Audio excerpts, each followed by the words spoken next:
Europe 1, 7h56, Thomas Soto. Vincent Payon obligé de passer à la caisse du PS, Arnaud Montebourg pas complètement au clair sur cette affaire non plus. Des élus qui ne payent pas, on a déjà eu aussi à droite, avec notamment Rachida Dati qui à l'époque devait plusieurs milliers d'euros à son groupe.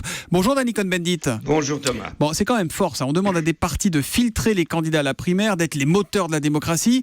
Mais ces partis-là, même leurs membres les plus éminents ne les respectent plus. C'est moi où il y a un problème là, Danny? Oui, mais le problème, il n'est pas là simplement. On ne mesure pas la crise des partis politiques à l'aune des cotisations ou des remboursements. Non, payés ou pas payés. Non, je crois que les partis politiques traditionnels sont devenus que des machines électorales et non plus des partis qui organisent les débats pour la démocratie. C'est aussi bien vrai à droite qu'à gauche. Et donc, dans la situation actuelle, c'est vrai que les partis politiques ne sont plus, disons, des moments forts de l'organisation du débat politique. C'est ça qui est incroyable. Donc, on en reste à ces joutes électorales.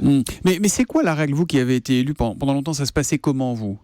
C'est très simple, si vous voulez. Quand vous êtes élu, vous donnez entre 10 et 20%, ça dépend des partis, de ce que vous recevez en tant qu'élu, vous le redonnez aux partis politiques. Par exemple, un élu d'Europe Écologie donne à peu près 20%. Il gagne, s'il est député européen, il gagne 6 000 euros, il donne 15 500 euros aux partis politiques. C'est comme ça, c'est une partie du financement des partis politiques. Bon, mais ne pas verser son obol à son parti, c'est quoi? C'est juste un signe de radinerie ou ça peut avoir un autre sens, Danny? Non, je ne crois pas que Payon ou Montebourg soient des radins invertébrés. Je crois simplement qu'ils avaient une distance avec leur parti politique. Moi, par exemple, quand j'ai pris mes distances avec Europe Écologie, parce qu'Europe Écologie ne correspondait plus à ce que je pensais, je voulais, eh bien, je ne redonnais pas l'argent au parti, mais je finançais des associations. Voilà, ça avait un sens politique. C'est un sens politique, et je crois donc c'est comme ça qu'il faut analyser un peu les retards de Montebourg ou de Payon. L'humeur de Danny qui nous donne des clés chaque matin pour comprendre notamment notre vie politique. C'est tous les matins, donc à 8h moins 10 sur Europe 1. À demain, Danny. À demain, c'est Thomas. gratuit, Ciao, c'est sans ciao. cotisation, Danny Cohn-Bendit. Ok, ciao.